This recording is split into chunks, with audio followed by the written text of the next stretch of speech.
Meu noivo convidou sua ex-namorada, que agora era sua melhor amiga, para ser madrinha do nosso casamento, apesar de eu ter negado. E no altar, ela confessou seu amor por ele e o beijou. Então eu deixei lá com ela e fui para nossa lua de mel no Havaí sozinha. Agora ele me ligou chorando dizendo que cometeu um grande erro.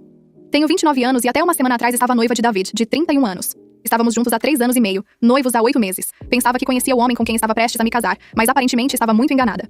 A história começa 2 anos atrás, quando David me apresentou sua melhor amiga Sofia. Ela tinha 30 anos, era formada em marketing e trabalhava em uma empresa de eventos. Logo de cara, ela fez questão de mencionar que tinha sido namorada do David por 2 anos durante a faculdade, mas que agora eram amigos inseparáveis, e que eu não precisava me preocupar com nada porque ela não era mais aquele tipo de pessoa ciumenta.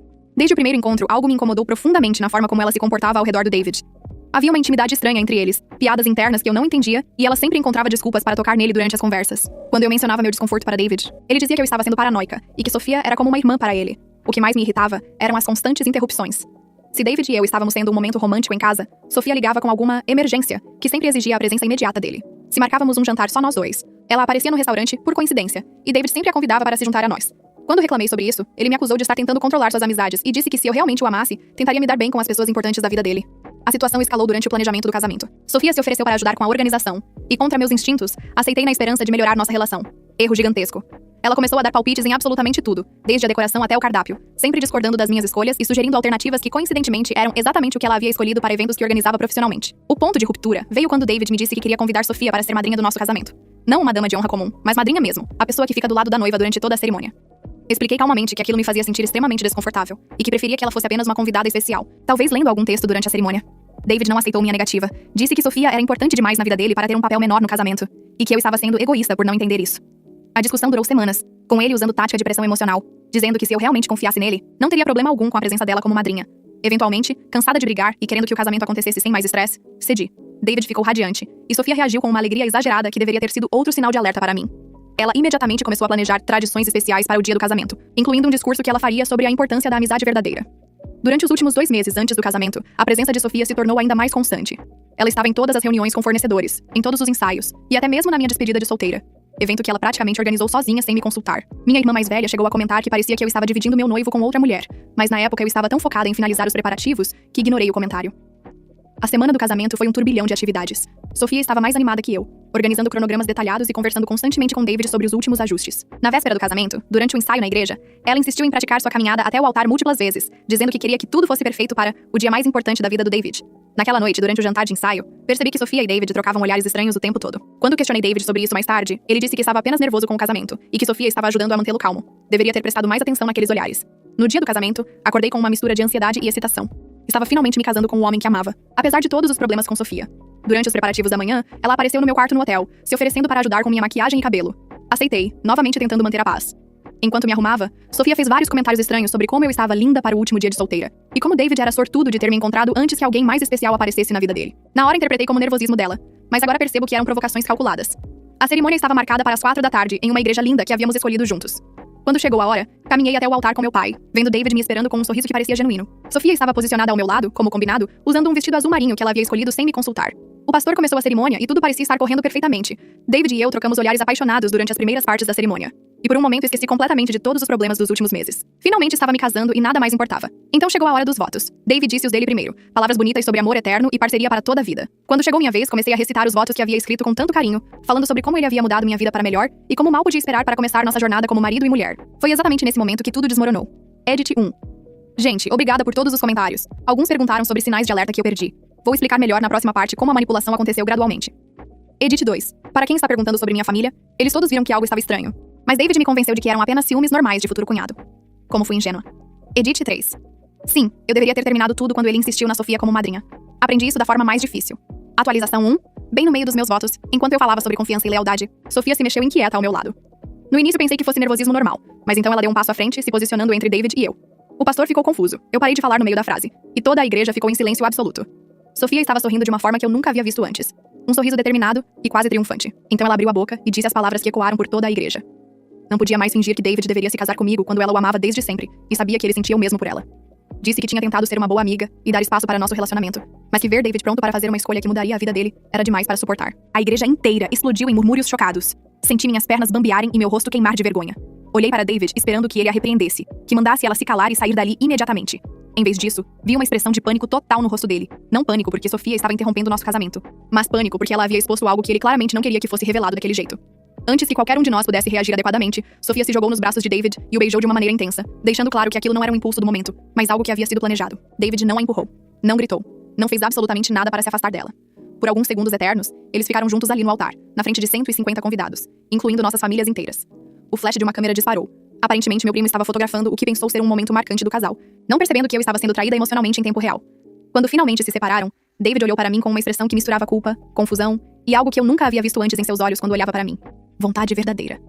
Sofia sorria radiante, como se tivesse acabado de vencer uma competição da qual eu nem sabia que estava participando. Toda a igreja estava em silêncio total. Minha mãe havia se levantado da primeira fileira e estava me olhando com uma mistura de horror e indignação. A mãe de David tinha uma expressão de choque, mas também algo que parecia alívio. Como se ela soubesse que algo assim poderia acontecer. Naquele momento, uma clareza estranha tomou conta de mim. Não senti raiva imediatamente. Não chorei. Não gritei. Uma calma quase sobrenatural desceu sobre mim enquanto eu finalmente entendia que os últimos 3 anos e meio da minha vida haviam sido uma grande mentira. David nunca havia superado Sofia, e ela nunca havia superado ele. Eu era apenas a pessoa no meio que havia levado tempo demais para perceber o óbvio. Tirei calmamente meu anel de noivado, que por coincidência era um anel que David havia escolhido sozinho, sem me consultar, e que agora eu percebia que provavelmente era similar a algum anel que ele havia dado para Sofia anos atrás. Coloquei o anel na mão do pastor, que estava tão chocado quanto todo mundo. Então me virei para os convidados e disse com uma voz surpreendentemente firme, que obviamente não haveria casamento hoje, mas que todos estavam convidados para a recepção mesmo assim, já que a comida estava paga e eu não ia deixar o dinheiro da minha família ir para o lixo. Saí da igreja com a cabeça erguida, segurando meu vestido para não tropeçar. Atrás de mim, ouvi David finalmente encontrar sua voz, me chamando e pedindo para eu esperar, que podíamos conversar sobre isso. Não me virei. Minha irmã me alcançou no estacionamento junto com minha mãe e algumas das minhas amigas. Todas estavam furiosas e queriam que eu confrontasse David e Sofia, mas eu estava determinada a manter minha dignidade intacta. Já havia sido humilhada o suficiente por um dia. Voltei para o hotel onde estava hospedada e me tranquei no quarto. Durante as 2 horas seguintes, recebi literalmente centenas de mensagens e ligações. David ligou 47 vezes. Sim, contei. Sofia teve a ousadia de mandar mensagens dizendo que precisávamos conversar e que ela podia explicar tudo. Amigos, familiares e até pessoas que eu mal conhecia entraram em contato, todos querendo saber o que tinha acontecido e se eu estava bem. Ignorei todas as tentativas de contato e comecei a fazer planos. Lembrei que nossa lua de mel estava marcada para começar na manhã seguinte. 10 dias no Havaí, tudo pago, reservas feitas, passagens emitidas. David e eu íamos voar juntos para Honolulu e depois pegar um voo para Maui, onde ficaríamos em um resort all-inclusive que havíamos escolhido após meses de pesquisa. Foi quando tive uma ideia que mudaria completamente o rumo da situação. Por que desperdiçar uma lua de mel perfeitamente planejada e paga só porque o noivo se revelou uma pessoa horrível? Eu havia contribuído com mais da metade do dinheiro para aquela viagem. Havia pesquisado cada detalhe. Havia sonhado com aqueles dias de relaxamento após meses de planejamento de casamento estressante. Liguei para a agência de viagens e perguntei se seria possível cancelar a passagem de David e manter apenas a minha. A atendente ficou confusa no início, mas depois de eu explicar brevemente que o casamento havia sido cancelado, ela foi muito prestativa. Conseguiu cancelar a passagem dele sem multa, considerando as circunstâncias extraordinárias, e até mesmo me ajudou a alterar as reservas do hotel para a ocupação simples. Naquela noite, enquanto empacotava para o Havaí, recebi uma visita inesperada. A mãe de David apareceu na porta do meu hotel, querendo conversar. Contra meu melhor julgamento, deixei ela entrar. Ela começou com desculpas elaboradas sobre como David estava confuso e como Sofia havia se aproveitado de um momento de vulnerabilidade dele. Disse que David realmente me amava e que tudo aquilo havia sido um mal-entendido terrível. Quando perguntei se ela sabia que David ainda tinha sentimentos por Sofia, ela hesitou tempo demais antes de responder que suspeitava que ele não havia processado completamente aquele relacionamento do passado. Então ela fez a pergunta que mudou completamente minha perspectiva sobre a família toda. Perguntou se eu estava disposta a perdoar David e remarcar o casamento, talvez após alguns meses de terapia de casal. Quando eu disse que não havia nada para perdoar porque não havia mais relacionamento algum, ela ficou visivelmente irritada e disse que eu estava sendo dramática demais e que coisas assim acontecem em todos os relacionamentos. Foi nesse momento que percebi que a família de David sempre soube que havia algo entre ele e Sofia. E todos, incluindo a mãe dele, achavam que eu deveria simplesmente aceitar ser a segunda opção. A audácia daquela mulher me deixou sem palavras. Pedi para ela sair e finalizei minha bagagem. Na manhã seguinte, bem cedo, parti sozinha para o aeroporto, rumo ao que seria a melhor decisão que eu havia tomado em muito tempo. Edit 1. Muita gente perguntando se eu confrontei David. Não confrontei porque sabia que ele só iria me dar desculpas esfarrapadas e tentar me manipular. Preferi preservar minha tranquilidade mental. Edit 2. Sobre a mãe dele. Aparentemente ela sempre soube que Sofia era problema, mas preferiu fingir que não via nada. Família complicada completa. Edit 3. Sim, David tentou me ligar durante todo o voo. Modo avião é uma bênção. Edit 4. Para quem está perguntando sobre o dinheiro, consegui reaver minha parte dos custos do casamento porque tínhamos um contrato pré-nupcial detalhado. Meu advogado, que meu pai insistiu que eu contratasse, foi um gênio. Atualização 2. O voo para Honolulu foi surreal. Estava sentada sozinha em assentos que deveriam ser ocupados por um casal em lua de mel, vestindo uma roupa confortável em vez do vestido especial que havia comprado para a viagem. Mas pela primeira vez em meses, senti uma paz genuína. Durante as 8 horas de voo, tive tempo para processar realmente o que havia acontecido. A traição não havia sido apenas o beijo no altar. Havia sido anos de mentiras, manipulação e jogos emocionais. David havia me convencido de que eu era paranoica por desconfiar de Sofia, quando na verdade meus instintos estavam certos desde o primeiro dia. Quando cheguei ao resort em Maui, a recepcionista ficou claramente confusa ao ver apenas uma pessoa com reserva para a lua de mel. Expliquei brevemente a situação e ela foi incrível. Não só me fez upgrade gratuito para uma suíte com vista para o oceano, como também me deu créditos no spa e no restaurante. Aparentemente, histórias como a minha não eram tão raras quanto eu imaginava. Os primeiros 2 dias foram uma mistura de relaxamento intenso e raiva periódica. Aproveitei para fazer todas as atividades que David havia recusado durante o planejamento. Aulas de surf, mergulho com snorkel, massagem com pedras quentes e até mesmo um tour de helicóptero pela ilha que ele havia achado caro demais. Foi durante o tour de helicóptero que aconteceu algo inesperado. O piloto era um cara simpático chamado Marcos, alguns anos mais velho que eu, que havia se mudado para o Havaí após se separar. Quando ele perguntou se eu estava ali sozinha por escolha, contei brevemente minha história. Ele riu e disse que eu era a primeira pessoa que ele conhecia que havia transformado o pior dia da vida em férias de libertação. Marcos me convidou para jantar naquela noite, não como encontro romântico, mas como solidariedade entre pessoas que escaparam de relacionamentos tóxicos. Aceitei, curiosa para ouvir a história dele. Durante o jantar, descobri que Marcos havia passado por situação similar. Havia se casado com uma mulher que nunca havia superado o ex-namorado e que o traiu na lua de mel. A diferença era que ele só descobriu a traição depois de voltar da viagem. Rimos muito das coincidências absurdas entre nossas histórias. Marcos se tornou meu guia informal para o resto da semana. Me mostrou praias secretas que não apareciam nos guias turísticos, me levou para conhecer mercados locais e me ensinou a fazer pratos havaianos tradicionais. Pela primeira vez em anos, estava me divertindo genuinamente sem me preocupar se estava incomodando alguém ou se estava sendo paranoica demais. Enquanto isso, meu telefone não parava de tocar. David havia descoberto onde eu estava, provavelmente através da agência de viagens, e me bombardeava com mensagens desesperadas. As mensagens evoluíram de pedidos de desculpas para promessas de mudança, depois para ameaças de que ele viria para o Havaí me buscar, e finalmente para críticas pessoais sobre como eu estava sendo imatura e vingativa. Sofia também tentou contato múltiplas vezes. Suas mensagens eram uma obra-prima de manipulação psicológica. Primeiro tentou se justificar, dizendo que havia ficado dominada pela emoção e que não havia planejado beijar David. Depois mudou o tom, dizendo que David e eu nunca fomos compatíveis e que ela havia me feito um favor ao expor isso antes que nos casássemos. Por último, tentou me culpar, dizendo que se eu fosse uma mulher melhor, David nunca teria olhado para outra pessoa. Foi através das minhas amigas que soube o que estava acontecendo na cidade. Aparentemente, David havia tentado seguir Sofia para casa após o fiasco na igreja, mas ela havia deixado claro que o beijo foi apenas para estragar meu casamento, não porque ela realmente queria ficar com ele. Sofia havia passado anos manipulando David para que ele não superasse ela completamente, porque gostava da atenção e da sensação de poder, mas nunca teve intenção real de voltar com ele. David ficou completamente arrasado ao perceber que havia perdido a noiva, e também não conseguiu a ex de volta. Passou os primeiros dias após o casamento tentando convencer Sofia a dar uma chance para o relacionamento deles, mas ela foi brutalmente honesta sobre suas intenções. Disse que só queria provar que ainda podia tê-lo quando quisesse, mas que ele nunca foi suficiente para ela. Por isso ela havia terminado com ele anos atrás. Minha irmã me contou que David chegou a aparecer na casa dos meus pais, implorando para que eles me convencessem a voltar. Meu pai, que sempre foi educado demais, simplesmente disse que David havia feito sua escolha no altar, e agora precisava conviver com as consequências. O que mais me chocou foi descobrir que várias pessoas do nosso círculo social sabiam que algo estava estranho entre David e Sofia, mas ninguém havia me contado nada. Alguns amigos admitiram que achavam que eu sabia e aceitava a situação. Outros disseram que não queriam se meter em drama de relacionamento. Foi uma lição dura sobre quem realmente se importava comigo. No quarto dia da viagem, algo inesperado aconteceu. Estava tomando café da manhã no restaurante do hotel quando vi um casal na mesa ao lado discutindo. A mulher estava claramente chateada, falando sobre como o marido havia convidado a ex-namorada para ser madrinha no casamento deles, e como isso havia causado problemas. O marido tentava explicar que era apenas amizade. Não consegui resistir. Me aproximei da mesa e pedi licença para contar minha história. A reação deles foi exatamente o que eu esperava. Horror absoluto e gratidão por eu ter dividido minha experiência. A mulher cancelou a participação da ex no casamento deles naquele mesmo dia. Foi conversando com aquele casal que percebi que minha experiência, por mais dolorosa que tivesse sido, poderia ajudar outras pessoas a evitar a mesma armadilha. Comecei a considerar ser mais aberta sobre o que havia acontecido, em vez de esconder por vergonha. No quinto dia, Marcos me convidou para conhecer sua família, irmãos e cunhadas que moravam em outras ilhas. Passamos o dia em uma ilha menor, fazendo churrasco na praia com pessoas que me trataram como família desde o primeiro minuto. Foi a primeira vez em muito tempo que me senti verdadeiramente bem-vinda em um grupo, sem precisar provar nada ou andar na ponta dos pés para não incomodar ninguém. Naquela noite, caminhando pela praia, Marcos fez um comentário que mudou minha perspectiva sobre tudo. Disse que eu havia tido muita sorte de descobrir quem David realmente era antes de me casar com ele, em vez de descobrir depois. You were lucky to find out before, not after. Sometimes life saves us at the last minute. Tradução. Você teve sorte de descobrir antes e não depois. Às vezes a vida nos salva no último minuto. Tinha razão. O que havia acontecido no altar, por mais humilhante que tivesse sido, me salvou de anos de casamento infeliz com um homem que nunca havia me amado completamente. Edit 1. Gente, muito obrigada pelo apoio. Muito.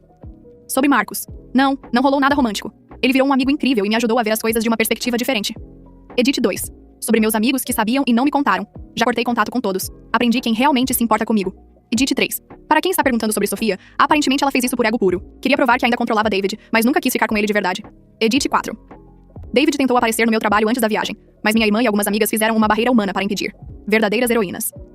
Atualização 3. No sexto dia da viagem aconteceu algo que tornaria toda a situação ainda mais dramática. Estava relaxando na piscina do resort quando recebi uma ligação da minha irmã com notícias que mudaram completamente o jogo. Aparentemente, a história do nosso casamento arruinado havia se espalhado muito mais do que eu imaginava. Alguém havia postado um vídeo do momento do beijo no altar nas redes sociais. Provavelmente meu primo que fotografou tudo sem perceber o que estava acontecendo. O vídeo havia se tornado viral localmente, com milhares de visualizações e comentários. Mas não era só isso. Sofia estava sendo absolutamente criticada nos comentários. As pessoas estavam identificando ela através das redes sociais, descobrindo onde ela trabalhava e bombardeando a empresa dela com reclamações. Aparentemente, a empresa de eventos onde ela trabalhava havia demitido ela após clientes cancelarem contratos, dizendo que não queriam uma desmancha relacionamentos, organizando suas celebrações. David também estava sofrendo consequências profissionais. Ele trabalhava em uma empresa de consultoria financeira, onde a reputação era fundamental para manter clientes. Vários clientes importantes haviam expressado desconforto em continuar fazendo negócios com alguém que havia envergonhado publicamente sua noiva no altar. Minha irmã disse que David estava desesperado, ligando para todos os contatos mútuos, tentando descobrir como me alcançar no Havaí. Havia até mesmo tentado entrar em contato com a companhia aérea para descobrir meu voo de volta, mas obviamente não conseguiu essas informações. A reviravolta mais dramática veio no sétimo dia. Recebi uma ligação da minha melhor amiga, Rachel, com uma notícia que me deixou sem palavras. Sofia havia aparecido na casa dela, chorando e implorando para que Rachel me convencesse a controlar a situação nas redes sociais. Aparentemente, Sofia estava enfrentando muito mais problemas do que eu imaginava. Além da demissão, ela estava recebendo mensagens de ódio. Pessoas haviam descoberto seu endereço e estavam aparecendo na porta da casa dela. E até mesmo sua família estava furiosa com ela. A mãe de Sofia havia ligado para ela gritando sobre como ela havia prejudicado a reputação da família inteira. Rachel contou que Sofia estava tentando culpar David por tudo, dizendo que ele havia passado meses a convencendo de que ainda a amava e que eu não era a pessoa certa para ele. Segundo Sofia, David havia planejado tudo para que ela salvasse ele de um casamento que ele não queria, mas agora estava fingindo ser vítima da situação. Isso me fez repensar tudo. Será que David havia realmente orquestrado tudo aquilo? Ou Sofia estava tentando jogar a culpa nele agora que estava enfrentando as consequências de suas ações? No 8º dia, Marcos me levou para uma atividade que mudou completamente minha energia. Fizemos uma trilha até uma cachoeira escondida na montanha, onde ele me mostrou um lugar que chamava de ponto de reflexão. Era um local onde ele ia sempre que precisava tomar decisões importantes. Sentada naquela rocha, ouvindo o som da água caindo, finalmente consegui processar completamente tudo o que havia acontecido. Percebi que estava gastando energia demais pensando em David e Sofia, quando deveria estar focada no meu próprio futuro. Foi ali que decidi que não voltaria para a mesma cidade onde havia morado com David. Havia recebido uma proposta de trabalho em Seattle alguns meses antes, que havia recusado porque David não queria se mudar. Agora que estava livre, poderia aceitar aquela oportunidade e começar uma vida nova em um lugar onde ninguém conhecia minha história. Marcos apoiou completamente minha decisão e até me ajudou a fazer uma lista de tudo que precisaria providenciar para a mudança. Descobri que ele havia passado por processo similar após seu divórcio, mudando de carreira e de estado para recomeçar a vida. No 9º dia, recebi a ligação que estava esperando desde o início da viagem. David finalmente conseguiu meu número através de um contato da agência de viagens. Provavelmente pagou alguém para dar a informação. Estava chorando no telefone, falando de forma quase incoerente sobre como havia cometido o maior erro da vida dele. Deixei ele falar por vários minutos sem interrompê-lo. Ele disse que Sofia havia confessado que planejou tudo para arruinar nosso casamento, porque não suportava ver ele feliz com outra pessoa. Disse que ela nunca quis ficar com ele, apenas queria destruir nossa relação. David jurava que havia sido manipulado e que agora via Sofia pelo que ela realmente era. Quando ele terminou de falar, respondi com uma calma que até me surpreendeu. Disse que acreditava que ele havia sido manipulado por Sofia, mas que isso não mudava o fato de que ele havia escolhido ela repetidas vezes durante nosso relacionamento. Desde o momento em que ela apareceu na nossa vida, ele sempre a priorizou sobre mim. David tentou argumentar que isso não era verdade, mas comecei a listar exemplos específicos. Todas as vezes que ele cancelou nossos planos para atender emergências imaginárias dela. Todas as vezes que ele invalidou meus sentimentos sobre o comportamento inapropriado dela. A forma como ele me fez sentir maluca por questionar a dinâmica entre eles. Expliquei que mesmo se Sofia tivesse planejado tudo, ele havia permitido que isso acontecesse. Ele havia criado as condições para que ela pudesse manipulá-lo daquele jeito. E mais importante, no momento crucial, quando ela o beijou no altar, ele não me escolheu, não a afastou, não gritou, não fez nada para demonstrar que eu era a prioridade dele. David ficou em silêncio por um longo tempo. Então começou a implorar para que eu voltasse para casa e conversássemos pessoalmente. Prometeu terapia, prometeu mudar, prometeu cortar contato completamente com Sofia. Disse que faria qualquer coisa para me reconquistar. Foi quando disse a ele sobre minha decisão de me mudar para Seattle. David ficou desesperado, dizendo que eu não podia tomar uma decisão dessas baseada em um momento de raiva. Expliquei que não era raiva, era clareza. Pela primeira vez em anos, estava vendo nossa relação pelo que ela realmente havia sido. A ligação terminou com David chorando e me implorando para não jogar fora 3 anos e meio de relacionamento por causa de um erro. Desliguei o telefone e finalmente me senti verdadeiramente livre. Edit 1. David não orquestrou nada. Ele é só indeciso e foi manipulado mesmo. Mas isso não desculpa as escolhas que ele fez durante nosso relacionamento. Edit 2. Sobre a mudança para Seattle. Já aceitei a proposta de trabalho. Começo em 6 semanas. Edit 3. O vídeo do casamento realmente viralizou. Estou evitando redes sociais por enquanto, mas minha irmã diz que 90% dos comentários estão apoiando a mim. Edit 4. Marcos se ofereceu para me ajudar com a mudança. Ele conhece pessoas em Seattle que podem me ajudar a encontrar apartamento. Anjos existem. Atualização 4. O último dia no Havaí foi agridoce. Por um lado, não queria que aquela experiência transformadora terminasse. Por outro, estava ansiosa para começar minha nova vida. Marcos me levou para um café da manhã especial, em um lugar que só os locais conheciam, onde comemos açaí fresco e malasadas ainda quentes. Durante o café, ele me deu um presente inesperado. Um colar com uma pequena concha do mar que havia encontrado na praia onde caminhamos no primeiro dia. Disse que queria que eu levasse um pedaço do Havaí comigo, para lembrar que sempre há recomeços possíveis quando uma porta se fecha. No aeroporto, Marcos fez questão de me acompanhar até o portão de embarque. Não era um adeus romântico, nosso relacionamento havia sido puramente platônico. Mas era a despedida de alguém que havia me ajudado a enxergar minha situação de uma perspectiva completamente nova. O voo de volta foi completamente diferente do voo de ida. Estava voltando como uma pessoa transformada, com planos concretos para o futuro e uma clareza sobre o que eu realmente queria da vida. Havia passado 10 dias sem ansiedade, sem andar na ponta dos pés, sem me questionar se estava sendo paranoica ou dramática. Havia sido eu mesma pela primeira vez em anos. Quando cheguei no aeroporto da minha cidade, minha irmã estava me esperando com um sorriso enorme e notícias ainda mais dramáticas. Durante minha ausência, a situação com David e Sofia havia escalado de forma surreal. Aparentemente, David havia confrontado Sofia após nossa ligação telefônica. Exigiu que ela admitisse publicamente que havia manipulado a situação e que eu não tinha culpa alguma do que aconteceu. Sofia se recusou, dizendo que não iria se humilhar ainda mais para salvar o relacionamento dele. A discussão entre eles escalou rapidamente. David acusou Sofia de ter prejudicado a vida dele de propósito. Sofia respondeu dizendo que David era um homem indeciso que nunca soube o que queria de verdade. A briga aconteceu no estacionamento do prédio onde Sofia morava, e vizinhos chamaram a polícia quando os gritos se tornaram muito altos. A polícia chegou e encontrou David tentando entrar à força no prédio para continuar a discussão. Sofia havia se trancado no apartamento e estava gritando que ele estava a ameaçando. David foi detido por perturbação da paz e foi liberado algumas horas depois com uma ordem de restrição temporária. Mas as surpresas não pararam por aí. Minha irmã me contou que a mãe de David havia aparecido na casa dos meus pais 2 vezes durante minha ausência, tentando negociar uma reconciliação entre David e eu. Na segunda visita, ela havia sugerido que meus pais me convencessem a aceitar um relacionamento aberto, onde David poderia manter contato com Sofia como amiga, desde que eu fosse a esposa oficial. Meu pai, que normalmente é a pessoa mais educada do mundo, aparentemente perdeu a paciência e disse para a mãe de David que ela estava enganada se achava que eu aceitaria ser a segunda opção do filho dela. Minha mãe complementou dizendo que se David quisesse Sofia, ele poderia ficar com ela, mas que deixasse nossa família em paz. A mãe de David ficou furiosa e começou a gritar sobre como eu era uma pessoa vingativa que estava prejudicando a vida do filho dela por orgulho. Disse que mulheres da minha idade não podiam se dar ao luxo de ser tão seletivas e que eu estava cometendo um erro que me custaria a chance de ter uma família. Meu pai simplesmente fechou a porta na cara dela. Durante o trajeto para casa, minha irmã me contou sobre as reações das pessoas do nosso círculo social. A divisão era interessante. As pessoas mais velhas tendiam a dizer que eu deveria ter trabalhado o relacionamento e tentado resolver as coisas com David. As pessoas da nossa idade ou mais novas apoiavam completamente minha decisão de terminar tudo. Vários amigos mútuos haviam cortado contato com David e Sofia. Outros estavam tentando se manter neutros, o que para mim era equivalente a apoiar o comportamento deles. Decidi que seria uma boa oportunidade para fazer uma limpeza geral nas minhas amizades. Quando chegamos em casa, encontrei uma pilha de correspondência que havia se acumulado durante minha ausência. Entre as cartas normais, havia 3 envelopes que me chamaram a atenção imediatamente. O primeiro era de David, uma carta manuscrita de 14 páginas onde ele detalhava cada momento da nossa relação, admitindo erros e implorando por uma segunda chance. A carta era bem escrita e sincera, mas também estava cheia de desculpas e tentativas de minimizar suas escolhas. Joguei no lixo sem terminar de ler. O segundo envelope era de Sofia. Curiosamente, ela havia me enviado uma carta também. Nesta carta, ela finalmente admitia que havia sabotado nosso relacionamento de propósito, mas tentava justificar suas ações dizendo que David nunca havia me amado de verdade e que ela havia me feito um favor ao expor isso. A audácia dela era impressionante. O terceiro envelope era o mais inesperado. Era da empresa onde eu havia aceitado o trabalho em Seattle. Confirmavam oficialmente minha contratação e forneciam detalhes sobre o pacote de realocação que me ajudaria com a mudança. Naquela noite, sentada no meu quarto, olhando para as caixas vazias que havia comprado para começar a empacotar, senti uma paz profunda. Estava deixando para trás não apenas David e todo o drama, mas uma versão de mim mesma que havia perdido sua voz e sua autoconfiança. Edit 1. A mãe de David realmente sugeriu relacionamento aberto. Eu não acreditei quando minha irmã me contou, mas minha mãe confirmou. Que família complicada. Edit 2. David foi detido, mas não foi preso de verdade. Só ficou algumas horas na delegacia. A ordem de restrição é temporária por enquanto. Edit 3. Sobre as cartas. Mantenho a de Sofia como evidência caso eu precise no futuro. A de David foi direto para o lixo. Edit 4. Meu pai virou meu herói depois de botar a mãe de David no lugar dela. Nunca vi ele tão bravo. Atualização 5. As 2 semanas seguintes passaram como um furacão de atividades. Estava organizando minha mudança para Seattle, finalizando questões legais pendentes do casamento cancelado e lidando com as consequências sociais de toda a situação. O drama tomou uma proporção ainda maior quando descobri que Sofia havia contratado um advogado. Aparentemente, ela estava considerando processar as pessoas que haviam compartilhado o vídeo do altar, alegando difamação e invasão de privacidade. Meu advogado achou hilário, considerando que ela havia criado a situação constrangedora publicamente. David tentou uma última cartada desesperada. Apareceu no meu trabalho no meu último dia, com um buquê gigante de flores e um anel diferente. Aparentemente tinha comprado um anel novo, completamente diferente do anterior, como se isso fosse apagar tudo o que havia acontecido. Minha chefe, que já sabia de toda a história, não deixou ele entrar no prédio. Quando ele se recusou a sair, ela ameaçou chamar a segurança. David acabou deixando as flores no estacionamento com um bilhete pedindo só 5 minutos para conversar comigo. Não li o bilhete. As flores foram para o lixo. 3 dias antes da mudança, recebi uma ligação inesperada. Era Marcos, do Havaí. Ele tinha notícias. Havia encontrado meu brinco que havia perdido na praia durante nossa última caminhada. Disse que guardaria para me devolver quando eu voltasse para visitar, como se já fosse certo que eu voltaria.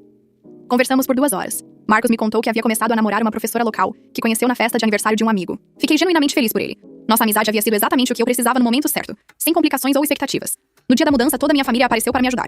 Meu pai havia alugado um caminhão maior do que o necessário, porque minha mãe não parava de encontrar coisas essenciais que eu precisava levar. Minha irmã organizou uma lista detalhada de tudo que estava sendo transportado, como se estivéssemos fazendo uma mudança militar.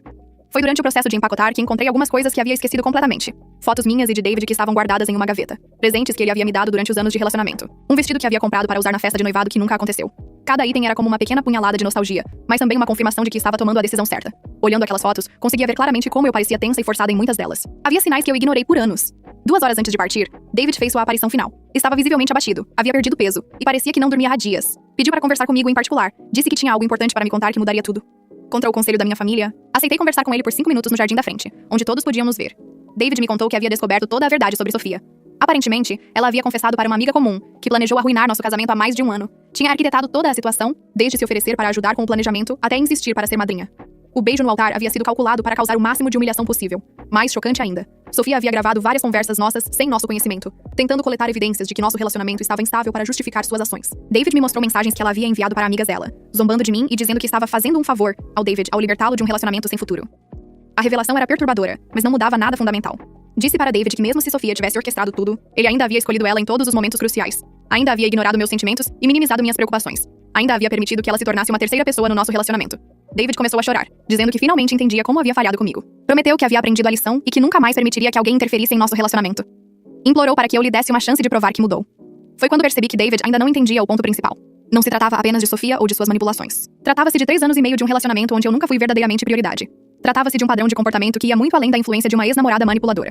Expliquei para David que mesmo se Sofia nunca tivesse existido, nosso relacionamento ainda teria problemas fundamentais. Ele ainda seria o tipo de pessoa que não consegue estabelecer limites saudáveis. Ainda seria alguém que prefere evitar conflitos a defender sua parceira. Ainda seria um homem que toma decisões importantes sem considerar verdadeiramente como elas afetam a pessoa que supostamente ama.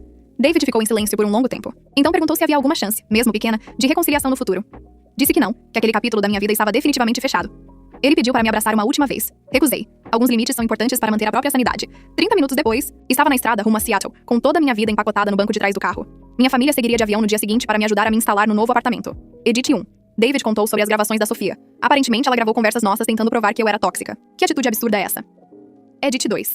Sim, eu deveria ter denunciado as gravações ilegais, mas quero só seguir em frente. Meu advogado guardou as evidências caso precise no futuro. Edit 3.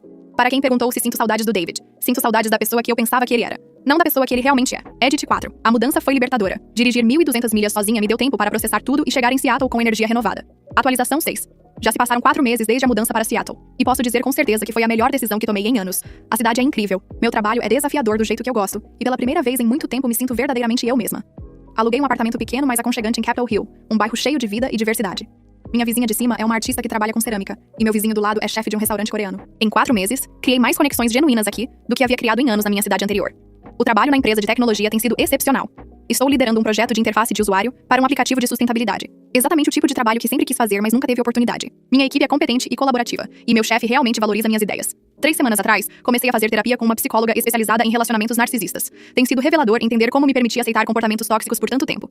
Estou aprendendo a identificar sinais de alerta precocemente e a valorizar minha própria intuição. Quanto a David e Sofia, as notícias que recebo através da minha irmã são uma mistura de karma e drama contínuo. Sofia nunca conseguiu outro trabalho na área de eventos devido à sua reputação destruída. Aparentemente mudou de carreira e agora trabalha como vendedora em uma loja de roupas.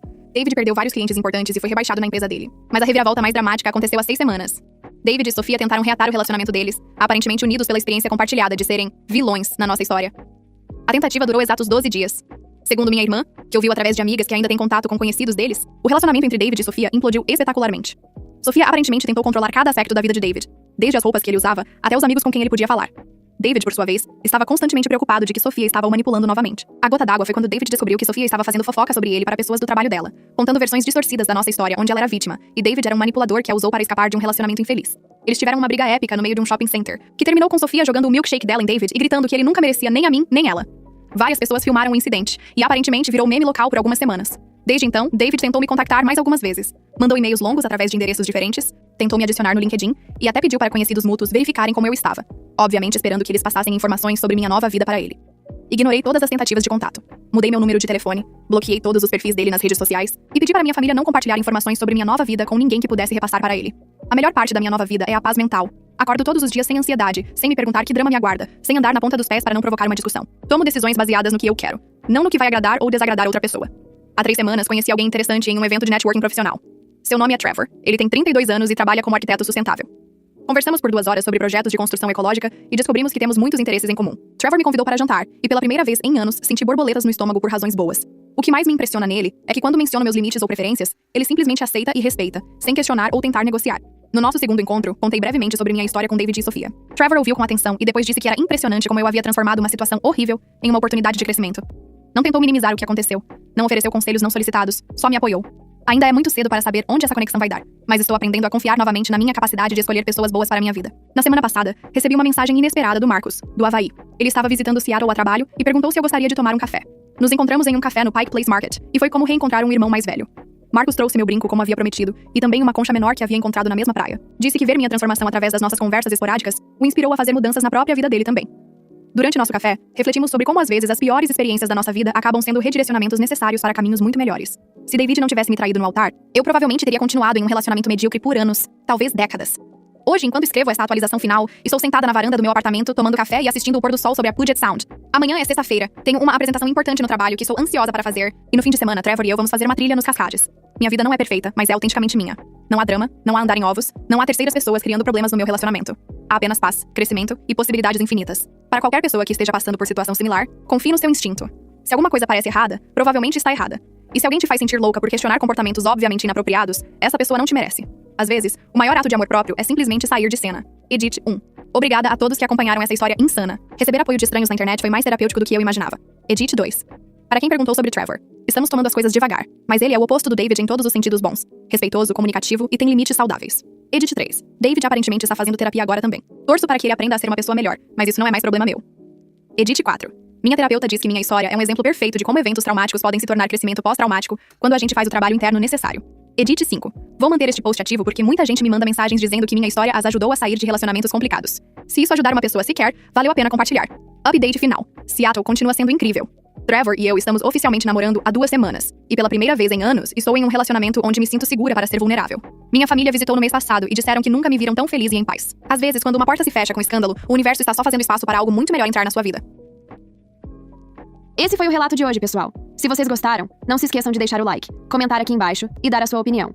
E se puderem, se inscrevam no canal e ativem o sininho, porque assim, vocês não perdem nenhuma história nova e ainda me ajudam a crescer aqui no YouTube. Um beijo, um abraço e até o próximo vídeo.